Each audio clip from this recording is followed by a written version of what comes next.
Hello, everyone, and welcome to the Circle of the World podcast, where we discuss Joe Abercrombie's First Law series. I am one of your hosts, Lord Chamberlain Jeffrey, and here are my co-hosts, Archlector George, and Harrison, the Adeptus Historical. We continue our coverage with Last Argument of Kings, the third book in the original trilogy, and for this episode, we'll be covering Prepared for the Worst and The Habit of Command. So, let's get started. Thank you all again for your support. I hope you were all understanding of the editing, the explanation of the editing debacle before. What else? Anything else we want to address before we get going? No. Thank you so much for all your support, and thank you so much for listening, every single one of you. Mm-hmm. You And know keep- who you are. That you've not just clicked onto this video because it's the latest one. You've been here the whole time. they've been with us on this little journey. Exactly. Yeah, Exactly. And we love you for that. yep. And keep on sending us emails, messages, all that jazz. We like it. Yes. We love it. Please get in contact with us. We want your ideas. We want everything. Give it. Give it. Give it Give to us. me. Give me Mine! Hi, precious. Did we ever address the one kid that emailed us? Which one? Oh, the The- last message on Reddit. No, was it Reddit or we got an actual? It was. email, remember? I think what happened was they sent the message and then deleted it because I got the message and then it disappeared. But if you go through the email on the Circle of the World email, you can still read it, but it's Really? just not on the Reddit account. And it's a really nice. It's another thank you for doing this, and we love getting these kinds of messages, don't we, guys? We love getting heartwarming messages from people from all around the world that just absolutely love Joe Abercrombie's work, the same that we do. And Well, maybe not the same. I'm just kidding. I'm kidding. no, you're all casuals, and we're the best. Oh, wow. It's a message we've gotten before, so. Way to endear us to the fans there, buddy. We don't talk about that. We're not negative on this show. Yeah, we're really not. All right, so let's move on to our first segment, which will be Best Meme of the Week. Georgie boy, take it away. Oh, Tamil Bore again, and again, not a bad thing, and probably one of the best I have ever seen. And again, spoilers for Best Served Cold. If you haven't read Best Served Cold at this point, you should probably go and read that instead of listening to this show. So it's the Reddit or the subreddit for fantasy saying Joe Abercrombie's characters are all too similar in terms of introspection, self-awareness, cynicism, etc. And it's just apologize so I fucking dice. Yeah, because friendly definitely breaks that mold. That's brilliant. And I've definitely seen that argument on our fantasy as well. So thank you very much, Thai girlfriend. Tam Elbor returned. Very true. Yep, Tamil Boar, he's just killing it. All right, so we'll move on to our first chapter read through, which is Prepared for the Worst. And we start off this chapter with Glocta's perspective, and he's chilling in his dining room, and he's just looking at some of the jewels that he has, right? That he's gotten paid for by the As you do. Yeah, as you do, the Bank of Valentin Bulk. You guys think you would do this? You would just stare at those gems? 100%. Yeah, if it made you like a rich, wealthy bastard, I absolutely. mean, holy shit! Once I got I got my yearly bonus in cash, and I just spread it out on my desk and just looked at it for 10 minutes, and I was like, "Damn!" It's a good feeling, Money, Yeah, money. Maybe I would, but I feel like I'd be too paranoid to do that. What, in your own home? Yeah, I don't know. Who's? Is it the Oklahoma tornado is going to come up and snatch up all your cash? Oh yeah. They're just gonna fucking grow a pair of legs and arms and say, "Hey, give me that. I need my rent." Harrison's just paranoid of all the hoodlums on the mean streets of Tulsa. That's what. Hey, that's not a joke, bro. Oh, excuse me. It's serious. Okay. Okay. I'm just kidding. Anyway, so Glocta, he's chilling. He's just looking at the jewels and just pondering, like, oh man, what am I doing? What could I do with this? Mm-hmm. And then out of And nowhere, I love he just starts with, "Why do I do this? Seriously, I've got all this money. I can go anywhere I want in the world. Styria, Thousand Isles, distant soldier." I love how every single time somebody says soldier, it's always distant soldier. It's like nobody knows anything about it except that it's really far away. Yeah, That's so true. just distant. You know, it's way over there. And so he's thinking about all this, and then out of nowhere, like someone's knocking at his door quite aggressively, we might add, and And he's like, "Oh, I hope it isn't the Archlector." and then it's like, open up in the name of His Eminence. And it's like, fuck. Oh shit, yeah. He's like, son of a bitch. Let me So just he- stick these gems down my pants. Yeah, he shoves it all into the bag, shoves it into his pants, and then he's like, I'm coming. And then he's obviously crippled, and so he's taking his time over there. Obviously. Obviously. And then they're still like, open up, motherfucker. And then he's like, Jesus. He's like, all right. And then he's like, there's, here. And he opens the door, and then 4 practicals that are giant practicals just shove right past him, and they start tossing the place. And then 2 more practicals are outside with the Archlector, and he walks in, and he's not happy at all. No. One of the practicals tells him that, it's empty, okay? And he goes, It's "Huh, clear, boss." all clear. And What were they expecting to find? Like, I don't. a fucking Gurkish agent hiding under the bed? Like, I I don't. do love this because it shows how paranoid Salt is. Really, he well- has this demeanor of sort of self-security. But as we see later, and what we've seen so far, he kind of brushes off real threats as if they're not a threat. Because if he doesn't acknowledge them, then Then they're not nobody real. thinks they're a real threat, and therefore it's not real. Is Yeah. salt humanity? Oh, Salt is the definition of basically human arrogance. insecurity Mm-hmm. Mm-hmm. and arrogance. Arrogance is a good one. Yeah, yeah. But he just walks in and he's like, Glockter, Yeah, he's pissed. you crippled worm. Well, he's pissed because he's like, what's going on, Your Eminence? How are you? And he's just like, this fucking bias. He's mad at bias, and apparently he's mad that Giselle apparently has some balls after all. And he's like, you lied to me, Glockta. And he's like, well, I told you, but you didn't let me finish. And he's like, well, if you need solutions, fine. I can maybe. I have the navigator. I can. He The told me that- navigator? What will that man tell me? Yeah, he told him. Basically, he relayed the whole like old Empire journey, and Salt is not. He's not having it. He does not give a shit. He's like, more of your myths and legends, Glockta. Damn your exclusives, Glockter. He's like, I will give you I lose track of how often you have failed me, which is like, what? Glockta hasn't really failed him, but I will give you a final chance to redeem yourself. And then he basically is like, I want Baez destroyed, finished in the House of Questions in chains. And it's like, Glockta's like, gulp. Baez is in the palace. His protege is like our king. Like, how can I do it? And he's like, and then Salt, go ahead, George. I know you love to do your. How, you crippled worm? If I wanted to know how, I wouldn't have need of your services. You twisted slime. And then Glockta says, Your Eminence is too kind.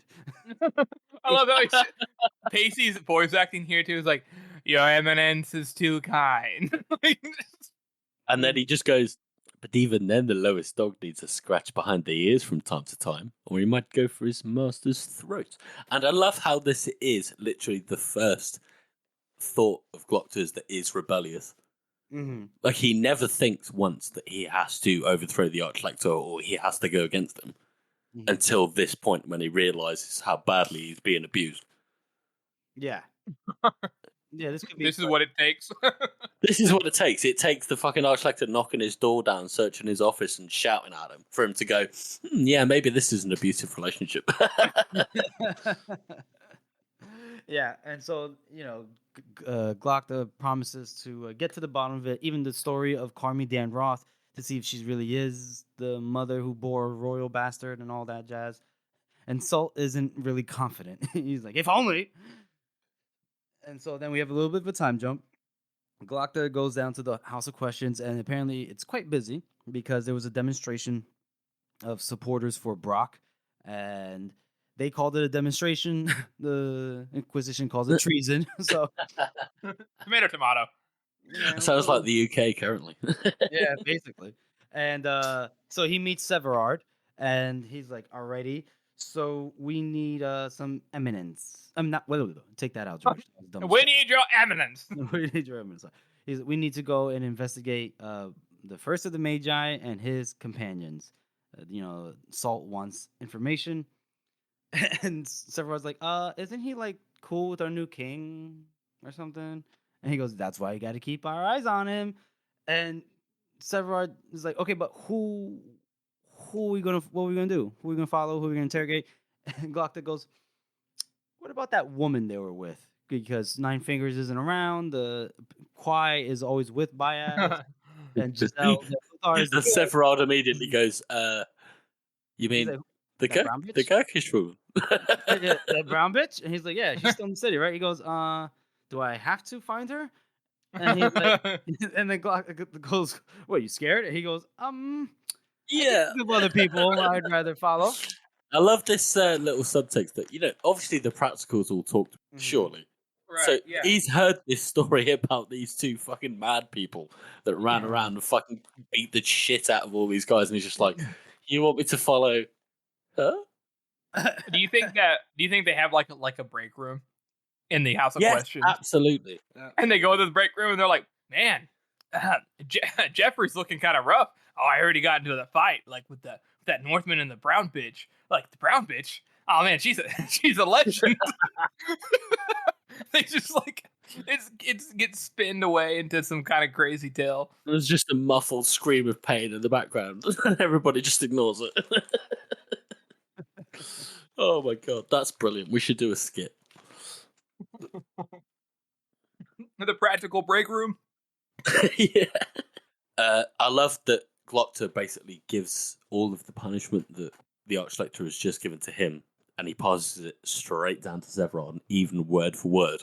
Sephiroth asks him, how should I do this? And Glocta goes, well, I don't care how you do it. If I wanted to solve that all myself, then I wouldn't need you, would I? Just as Salt has just told him. As the old Adar shit rolls downhill. Yeah, we pointed out before that he does the same thing. Like, I think this is the most egregious example. This is him really, really snapping. And we can tell that Glocta's kind of getting to the end of his patience here. I think it comes down to the fact that like you said, shit rolls down hill, and Salt feels all this pressure to whatever it is he feels pressure from, being in power, I guess, staying in his position. Mm-hmm. So he pushes that onto Glocta, and Glocta pushes it onto Sephiroth, which is pretty normal. But you'd almost feel like Glocta would be self-aware enough not to do this because he seems to care about Sephiroth to a certain degree, but he doesn't. He like says it and like he has no thoughts about it. He's just like, whatever. Who gives a fuck? It's what our job is. I think that's just Glocta kind of, you can never be the same after being tortured. You can never see the world the same way or see people the same way. Mm-hmm. So I can understand that he's put this kind of shell on to kind of interact with people, and then when it really comes down to it, he's just like, no, I don't give a shit. That's interesting. Yeah, I guess it's one of those things for Glocta that he does care more than he pretends to, but he also he gets pissed off. He's just like, fuck this. He's under just as much pressure as the Archlector, just from other sides. So yeah, so Glocta definitely isn't the nicest to Sephiroth. And then we get another bit of a time jump, you could say, and Glocta's in a certain kind of bar with a certain kind of group of people that shouldn't necessarily be in. At the height of his prime, bloody Styrians. Glocta wouldn't be there, but now he doesn't even feel out of place, and he hobbles over to the last booth, and he goes to this person that's sitting there. He goes, well. Never thought I'd see you alive. And it's fucking Nakomo Casca. He has returned from the dead. Or from presumed dead. Yeah, presumably dead, yeah. And he doesn't look good. He's drunk, hungover, what have you. Glocta asks him, apparently Casca sent a message to Glocta, letting him know that he's alive and to meet up. And Glocta asks him, how'd you get away? And he says, I disguised myself as a servant girl and I fucked my way out. And Glocta thinks to himself, more likely you're the one that opened the gate to the Gurkish. We all know he was. Come on. Yeah. Yeah, You guys cool. think he did though? Probably. I want you He guys left to think about every this. single one of his men behind. He just went, Yeah, no, I alone opened the gate and I'm going away. See ya. I don't think he did open the gate. I think he just left. Honestly. I mean, Go I on. don't want to get too much into spoilers here, but judging by Casca's character, he probably was like okay with dying, and then like last second he's like, maybe I do want to live, and then he fucking just got on a boat and left. Like left everybody there, obviously, but not to the point where he like purposely opened the gate. I don't know. I feel like he left, We and then will one of get his there men opened the until we gate. get Joe on the show. Did Casca leave his men on purpose? Yeah. What do you think, Joe? And so anyway, so Glock actually they hear like a rat, squeaking, and then Casca Ooh, tries symbolism. symbolism, dun, dun, dun, and Casca he whips out a throwing knife and he throws it at the rat, but he misses completely, and the rat's like, "Okay, bye." And Casca's like, "I used to be great with the throwing knife. I used to be amazing." And Glocta says, "Beautiful women used to hang for my every word. Times change." So then they start kind of talking about. Basically, Glocta hires him. Essentially, Casca, indicates that he's available for work, and Glocta's like, "Well, I got money, and so you'll pay." Flicks one of his misbegotten jewels at him. Yeah, like a diamond. And then the job so far, right now, is for Casca to just wait and stay out of sight, and to grab some reliable men who tell no tales and ask no questions. And then later I on, love the description of when Casca picks up the jewel and he just goes, he looks at it through his bloodstained eye. This seems to be a diamond. So it is. He's so insanely drunk. He's just like, Yeah. oh, that's right. That's why I sent you the mail, because I knew that you had money and that you could employ me so I could get more drunk. Ah, the cycle of life. A drink, good drink, good drink. and then Klokta's like, "Oh, between you and me, I hear a rumor that the Gurkish are coming." And Casca's like, "God damn it, I just got away from him." Those bastards again. And then basically, Glocta says, "Well, whoever's gonna be banging on our door, that he's sure he can organize a heroic last stand against the odds and without any hope or relief." And Casca is just like, lost causes, my favorite. I love that. Oh, Lost Causes. My favorite. And that's how the chapter ends. How do you guys rate that chapter? Well, I give that one a solid 5. It's a good chapter. There's loads of interesting character work we get. Glocta's situation fully updated from Giselle's ascension and all that. So we get Archlector being pissy with him, which is always fucking funny. Mhm. And then him being pissy with Severard, which is not so funny, and you kind of feel for him. And then we get Casca as well, and Casca's always brilliant. So yeah, a good 5. A good 5 out of 9. I'm honestly, 4 and a knuckle, 5. Like, this is very it was a funny chapter.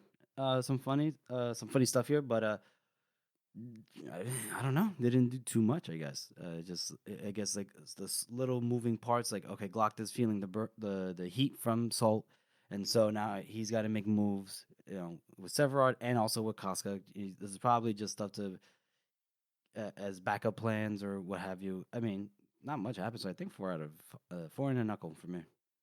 I think 5 and a knuckle for me. Okay. Sequential order. Yay!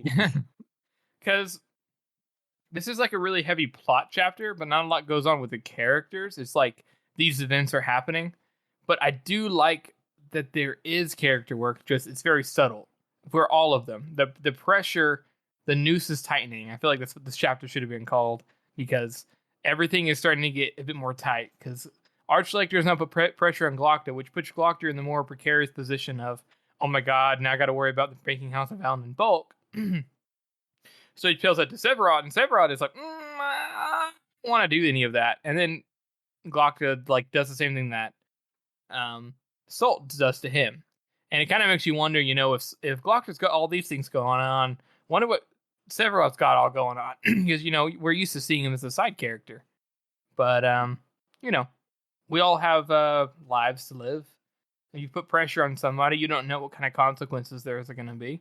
And same thing with Glocta. He got pressured, and so now he's not only did he say, all right, well, that's kind of rude. He also went and got some assurance or insurance, I guess, with Casca. So I like that, but like you guys said, it's a fairly, it's more of a subtle.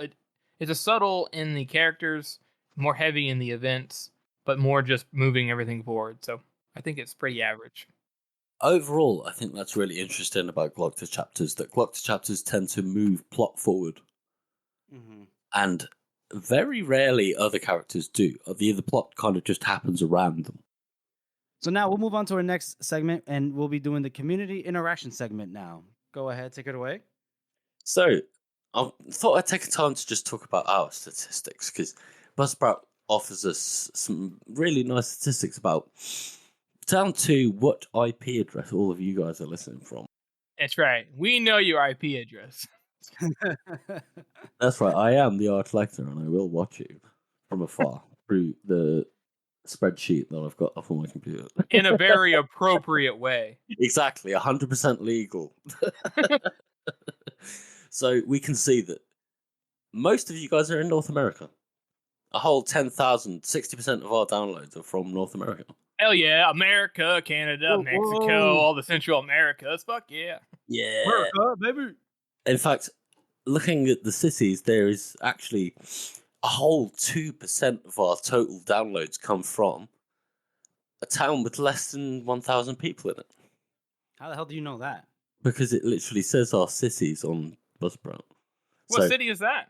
490 people. 490 total downloads from a place called Cumberland Center in Maine. Oh, So what a if you supporter! are listening from Cumberland Center in Maine, and I don't know why you've listened to our podcast 490 times, but thank you very much. I don't, that's got to be like a group of people. No, it's a bloody I'm looking on the MVP. Wikipedia page, and there's 3,000 people in Cumberland Center, Maine. Damn. So Dude, what an MVP, dude. Represent. Wonderful, absolutely wonderful. You're pumping us up. I don't know where that comes from, but that's wonderful. And then obviously there's second place, London, England. Represent. And then all the rest are American. So Yeah. No, there's some people from around the world, isn't there? there is absolutely. We've had a total of 101 downloads from Africa. Whoa. Mostly South Africa, so Johannesburg, Cape Town. Oh, okay. We've had 3 from Somalia. Ooh, like that. Oh. Which is the most lawless place on the earth. I don't know how they're getting an internet connection, but Badass. that is absolutely badass, you know. There's 147 from Liverpool, but I live in Liverpool, so that could have just been me. I don't know. I love that thought. Wait a minute. Did you just re-listen to it over and over again? Maybe. And we've got 143 from Belfast, and we know that Tamil Bor is in the vicinity of Belfast, so Okay. so that makes up, you know, that statistic. Will, I don't see you on here. Will, where are you? Goddamn. You don't see. Boston. What Boston. There's no Boston on here. No Boston. No, And but there's no New Jersey either, Jeff. What are you doing? You're not spreading the word. The word is being spread. All right. In fact, there's 10 from Philadelphia. So there we go. There's Camillo joining. That's Camilla, probably. I do. San Antonio, Texas. That must be our good friend, the Bloody Liner. Oh shit, that's right. Yeah. So I love that. I love we can literally look through our most listened places and see all of our good friends on them. Look at that. I am curious though for our friend in Maine. If you want to, you don't have to. Of course, friends. I don't think it's friends. Friend. Maybe it's just one friend. We'll see. If you don't mind, good sir, reaching out to us and telling us about your small town, I'm like super interested to hear what goes on in Maine. But no pressure. I just think it'd be really cool. Yeah, tell us about Maine. I love Maine. I went there once when I was younger. I want to go back. My only experience with Maine is through Stephen King novels, so probably not the best. Okay.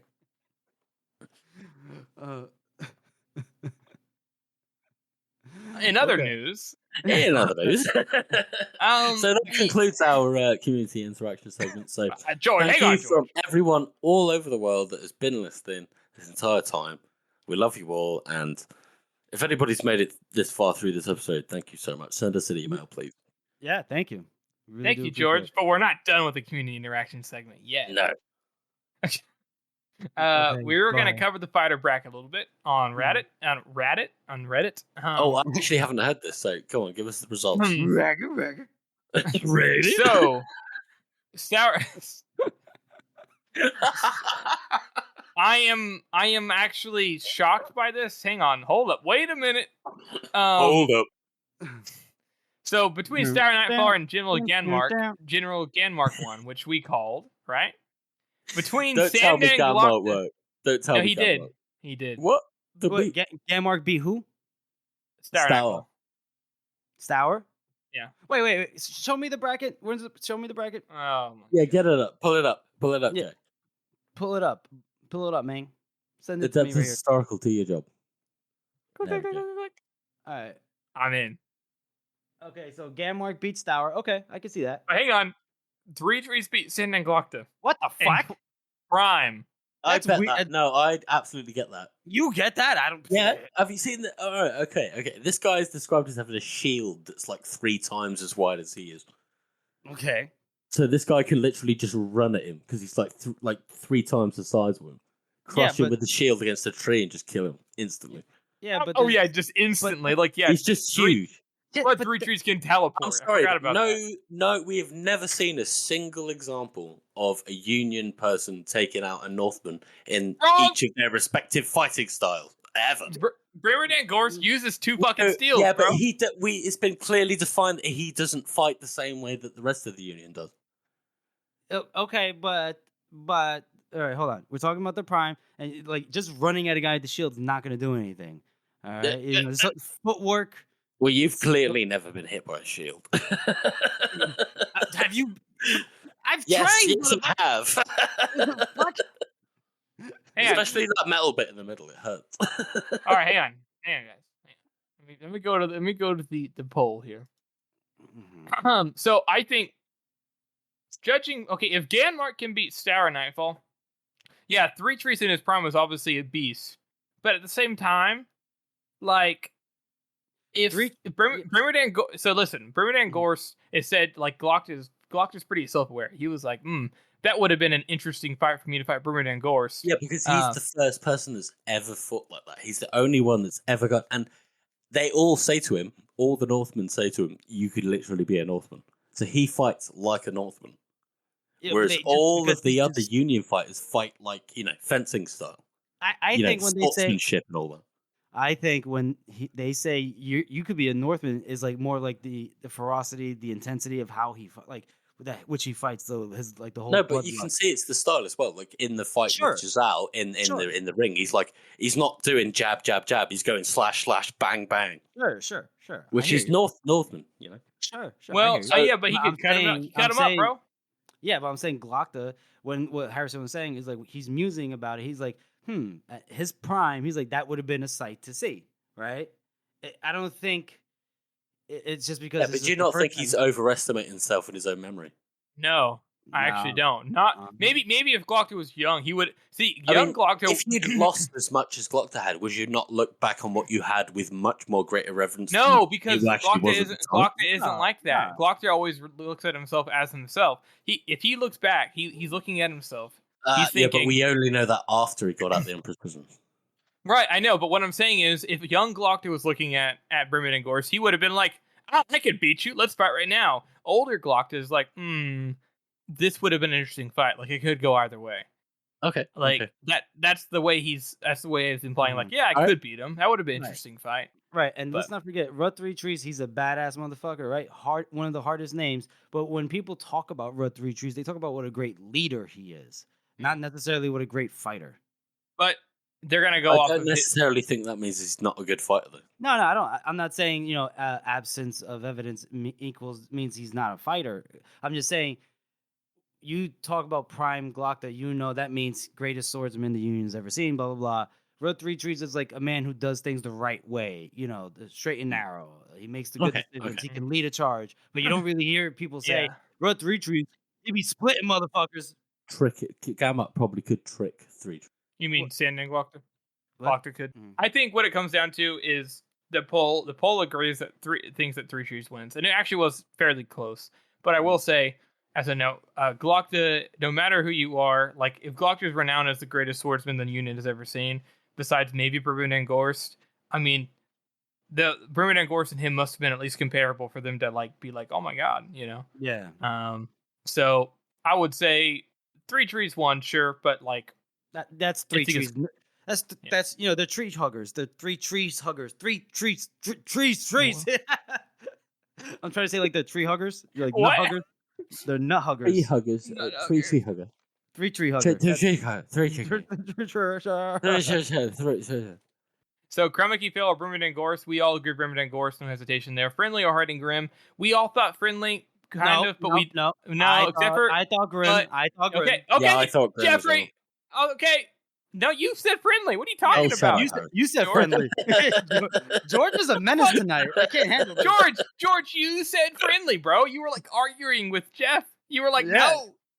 Go watch. I'll listen to the last episode. We have evidence in the chat. You said it. You like literally just. I still think friendly should have won. Anyways, but we did think that the community would agree on Harding Grim. Next, Stranger Come Knocking, Nakoma Casca. We did think Stranger Come Knocking, Black Dow, Glamour Golden, Black Dow. Toldaru or Where to Know. We did agree. The Thunderhead. Go, they're close. We're in a Bly versus Cold Shivers. We all agree We're in a Bly. To the next group here. I'm surprised by Toldaru, the absolute amount they won by. I've just had Where to Know. Yeah, it's probably because Where to Know is not seen as a great fighter, but he was a pretty damn good fighter. And I also think Red Country is a little bit underrated right now. Yeah. So on the next lineup, General Ganmark or 3 trees. I'm gonna go with 3 trees. I'm gonna go into the same fucking argument that I always have been arguing for the last half an hour. Yeah, definitely 3 trees. Yeah, I do think 3 trees in that. If he can beat Glocta, he can beat Ganmark. Yeah, at this point, it's fucking dumb, but whatever. Yeah, 3 trees. You know what I mean? It's dumb, Jeff, but it's fun. It's fun. It's dumb fun. Brumund and Gorst or Harding Grim? Fuck it, let's go Grim. Gorst. Yeah, Grim just stabs him through the face. Yeah. Just randomly out. Yeah, because he's got a spear, so a spear is like better, right? Or maybe we get to the argument. Maybe he just shoots an arrow. Foreshadowing. Wink, wink. This is what it's like when people used to argue, like, who'd win, like Batman or Superman back in the day, and they'd just be arguing about it for weeks, and it's just... Yeah, I know. So, okay, Brumund and Gorst. But I love it. Brumund and Gorst, and then Stranger Come Knocking with Black Dow. I'm going Black Dow. You know, I have a hard on for my boy. I know. Yeah, no, Black Dow. Black Dow can't lose. Black Dow only ever lost when he... his back was turned. Just literally split from I don't want to talk about it right now. I don't want to talk We'll get there, Jeff. We'll get there. And then Toldaru or Wearin' a Bly? I'm going Toldaru. Fuck Wearin'. Oh my god. I still got an axe to grind. We know Wearin's going to win, though. Huh? Yeah, we know. I'm not looking at what I think here. Wearin is always going to win. I'm pretty sure Wearin's going to win the whole thing. You think so? No way. Brumund and Gorst. He won last time. He won when we did it. No, we didn't do a fighter. We did. Did we do a fighter one? Harrison? Yeah. I thought we did the favorite non-POV character. We did do that, but we also did like fighters, and he won a lot of those. Oh, we didn't do a bracket like this, but yeah. Oh my god! Sometimes you create some weird fans. That's all I'm gonna say. Whatever. Anyways, point is, listen, Wearin is just every edgy kid's self-insert character. Okay, yeah, that's just the way it goes. Yeah. If any of those kids are sitting here that think of Wearin like that, that's fine. Things will get better. Just keep going on. So we'll cover the next one next time. Well, then we'll probably just finish that one up because I think we can predict the rest pretty easily. I think I know who's gonna win this anyway. So, Brumund and Gorst. I mean, if Brumund and Gorst wasn't in here, I think that it actually would be like, But like, if you look at my tier list video on YouTube for the fighters, there's like there's like A tier and then there's like S tier. If you remove the S tier characters, it becomes a lot more difficult. But all of the S tier characters beat everybody else, and there's 2 of them in here. So, and they left out Javra. If Javra was in here, maybe it'd be different, but she's not. So, All right, and so moving on to our next and final chapter read through, which is the habit of command, and this one I starts love off. this chapter. Okay. And we start off from our boy Wes, his perspective. And he's shitting nervous. himself. He's shitting himself. He's nervous. He's sitting with Croy and Polder, and they're like, oh man, what the fuck's gonna happen? He's like expecting one of them to be named Lord Marshal, and he's expecting to get Zabult from either of them. He's expecting to be swabbing latrines by the end of the week. Yes, he does. Yes, he does. And I love how valiantly he's taken it. He's just like, I know my career is over, but I'm going to stand here and read the letter out anyway. So West is stood in his tent and he's absolutely shit himself. Because he knows any minute now he's going to be replaced. The next general, the next Lord Marshal is going to get named, and that's it. He's fucked. Because whoever's going to be, Polter or Croy, they both fucking hate him. And, for good reason. He stood up against him, and he's done plenty of things like that. And now that Lord Marshal Bear is dead, he's right in the firing line.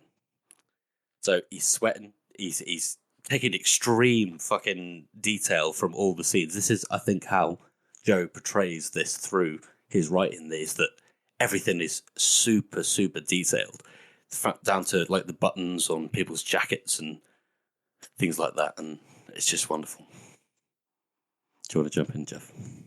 So they hear the scuffle of the tent, and even this is just in extreme detail. It's just like, the scuffle of the tent, and then it moves up, and then he sees the helmet appear, and then it's oh my god, he's got the letter and everything, and he unrolls it, and it's just,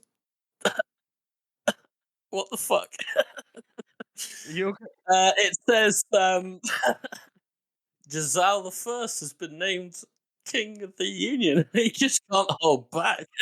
Well, maybe before you get there, you talk about how funny it was that the Knights Herald, he goes with the letter, and then Croy and Polder like, give it to me, each of them, and then he's just like, oh, it's Colonel West. And then they're all like, they just like snap their heads, right? Yeah, absolutely. Fucking hell. It's Polter and Croy just come to the climax of their stories in this chapter. They're jostling each other like children, like toddlers. Like Croy walks up and he's like, what are your orders, Harold? And then Polter's like, surely he meant to give it to me. Present it to me. No, to me. Yeah, and then he's like, where is Marshal? Oh, not Marshal. Colonel West.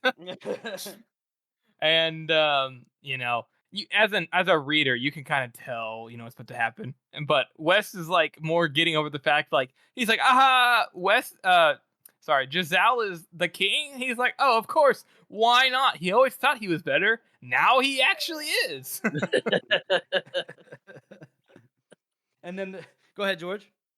And then he reaches down a bit, and he can't even bring himself to speak the words. He's just completely aghast. And I don't think he's even uplifted by this. Like, it's the best news he could probably ever get. Well, we know by now. He's the Lord Marshal. But I love his reaction is just, shit.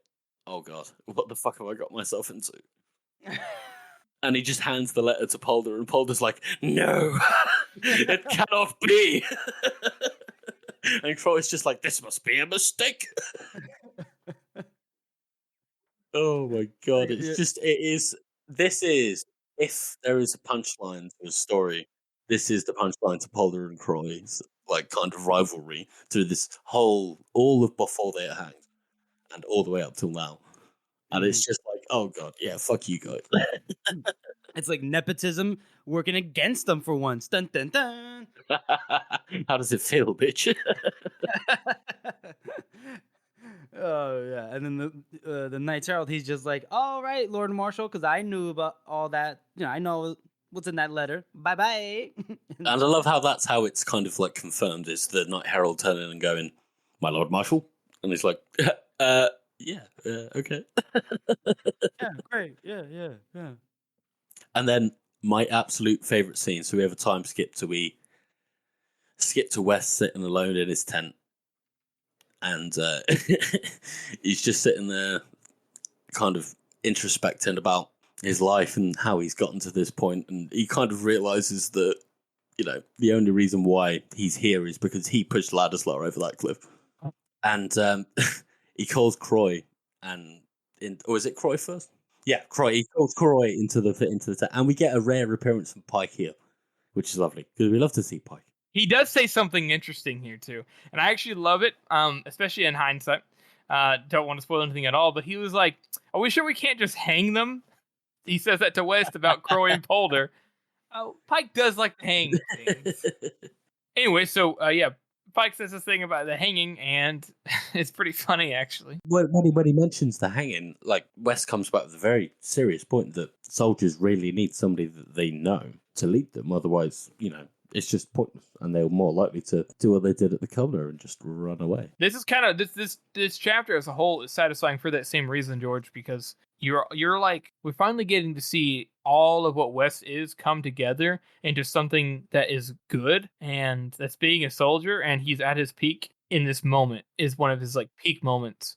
And it's not just because he doesn't have any other choice like he does later, where he feels like he has no choice. Here, he devises how to deal with these guys perfectly and handles it perfectly. It's so satisfying. I love how he comes in, you know, and he brings Croy and he gives him this ultimatum. Like, I've talked to Polder and we both agree that you are insubordinate, you're arrogant, you do this, you do that, you blah, blah, blah, blah. And Croy is very, very reasonably chastised by this. And, you know, he holds his composure, but you can tell that he's bothered. He's absolutely put down. And then he sends Croy out and brings Polder in, and he says exactly the same thing. It's brilliant. It's so good. And the thing I like about this too is he doesn't just do this just to cull them. The way he positions them is actually perfect. It shows you West's real strength as a general, which is putting the right people into the right positions and being logistically smart. He keeps Croy in charge of the main body of infantry to surround the hill and clear the road to Carleon, which is exactly what Croy needs. Croy actually does need, like, Croy is better independently. He's less brash, he's more put together, and his men are like more what is the term, disciplined. Exactly. Whereas Polder is better on the move, he's better with the cavalry, so he tells Polder to come with him, bring the cavalry. Well, of course he tells Croy this because he needs to watch him, or he tells Polder because he needs to watch Polder that he has to go with him, and vice versa with Croy, which is so smart. But he brings the cavalry, that way they can move fast and make up for lost time. And two, he knows that Polder can lead a charge. Not that Croy can't, but Polder is like known for it. So I do like how it's not just to satiate like the conflict. It's also logistically and tactically very smart. It's very satisfying. 100%. Like, West shows his colors here as a leader. Like, immediately. He immediately molds to the role that he's been given. He knows that he's not worthy deep down. And he knows that he's kind of a fraud, the same way that Giselle does earlier in the book. Yep. Or but even he's now. not constantly, like, plagued by self-doubt. West just accepts the fact that he has this task to do, and he just does it. Yeah, he knows what has to be done, and he's not going to shy away from it. Yes. And it's very good to see and very satisfying from both a story and a character perspective. And I think this chapter right here is a real chapter that everybody goes, "Oh my God, I love West." You know, like, they suddenly forget about all his past mistakes and stuff because this chapter is so good, like showing his strengths all at once. And it's awesome. It's a nice chapter. I think West is an extremely flawed character, but the fact that he just steps up and does what needs to be done when it's needed and knows what he needs to do to save as many lives as possible, it's just, he is the most put together. He's probably the most sane person in this universe, which is kind of sad when you think about it. It is sad, and even in future series, he's one of the few people. There's a few others like Monza. There's a few characters that are very decisive and knows what need to be done and don't hesitate and just do what they need to do. And West is one of those characters, and I do like that kind of leader, that kind of person in power, is so well like established as a very good one, because decisiveness and delegation is so important as a leader.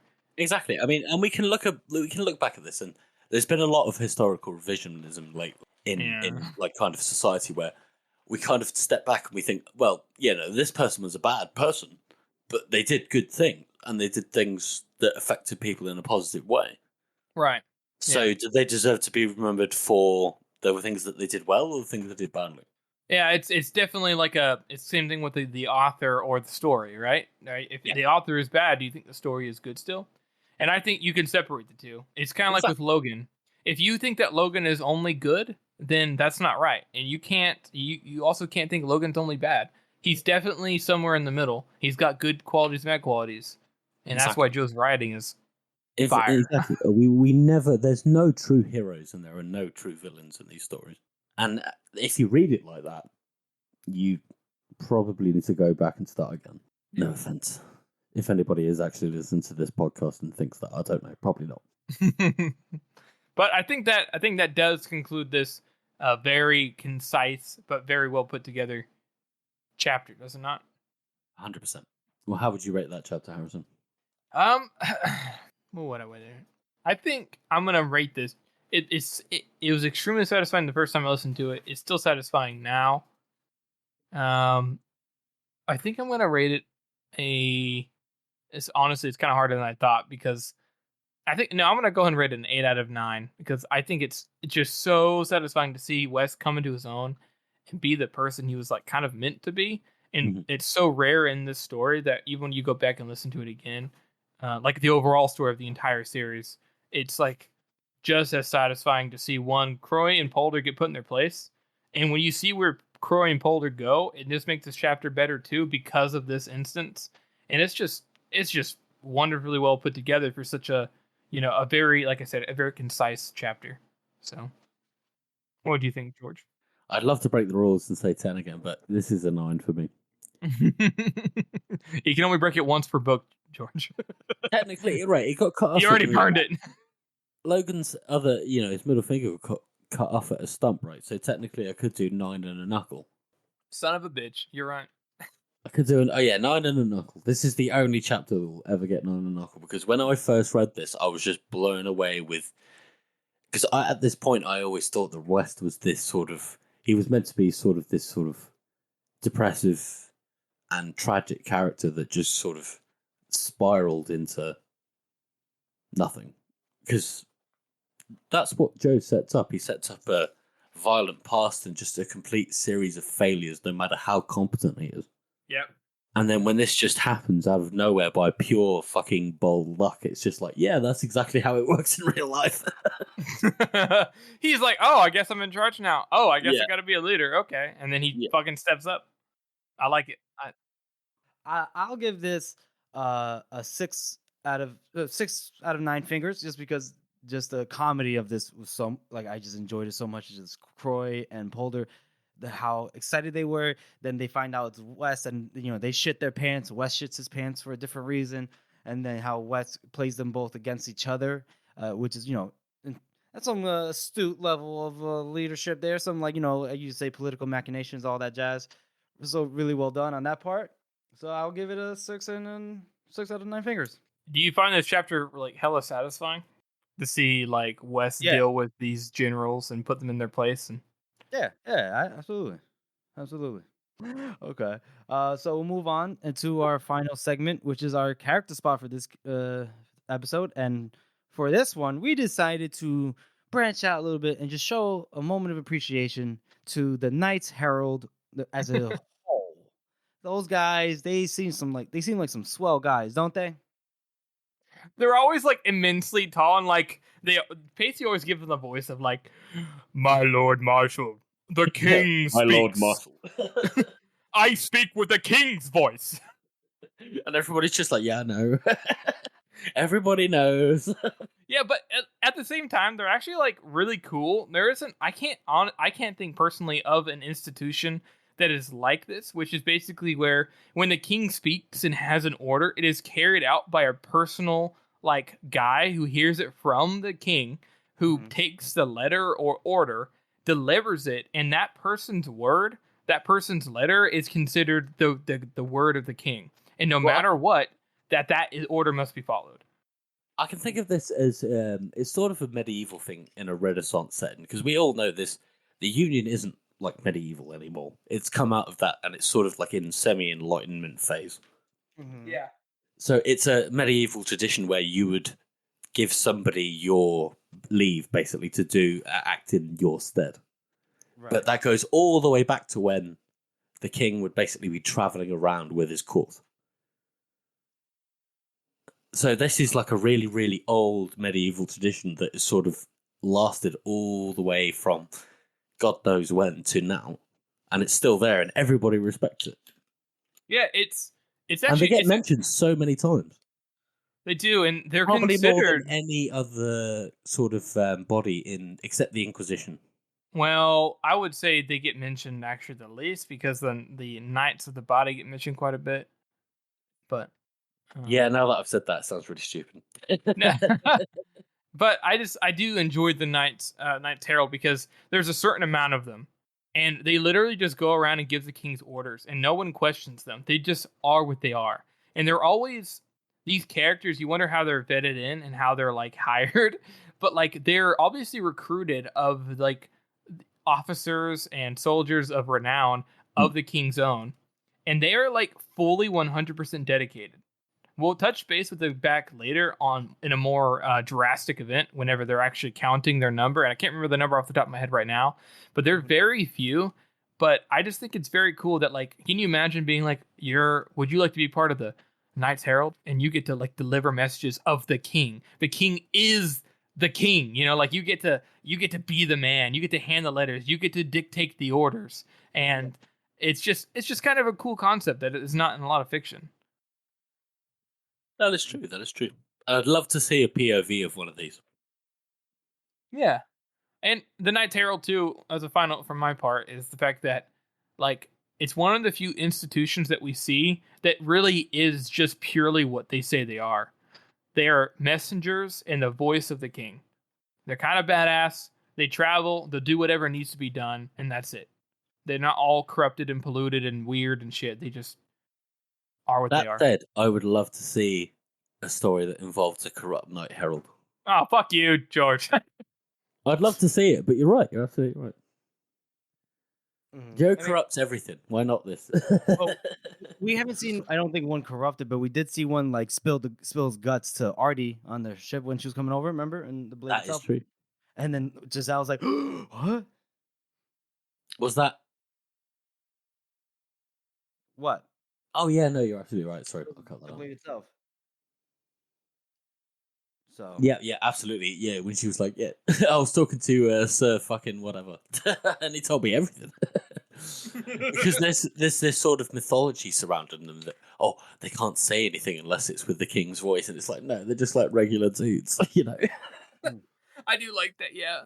But other than that moment, every other instance, they're like it's not said that they actually hear the orders of the king too. They don't just deliver a letter like as we see here in this chapter. The Knights Herald comes in and says my new Lord Marshal without looking at the letter. So they know what the letter is about without actually reading it and breaking the seal. So it is kind of I bet on the way he was like, oh my god, like I can't believe like Giselle's the king.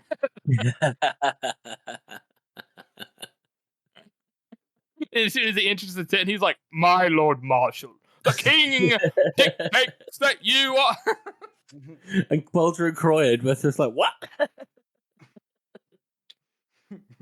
Oh, that would have been brilliant, yeah.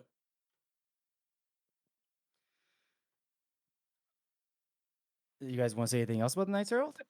No, I think that's good. No, I mean, to be honest with you, I mean, they're cool, but they're just there, I guess they're the ultimate. What's the word I'm looking for? Like the Pony Express. Yeah, it's like the post office if the post office worked. Yeah, I'd love to see Joe's explanation for how the logistics of this work, right? Because you can't just ride a horse for like 400 miles. It doesn't work. No, actually, no. I think no. Here, okay, we can get into this slightly. I won't take too long, but there's a very limited number of them, right? They're very, very distinguishable, and they only follow the king's orders. So everyone knows who they are.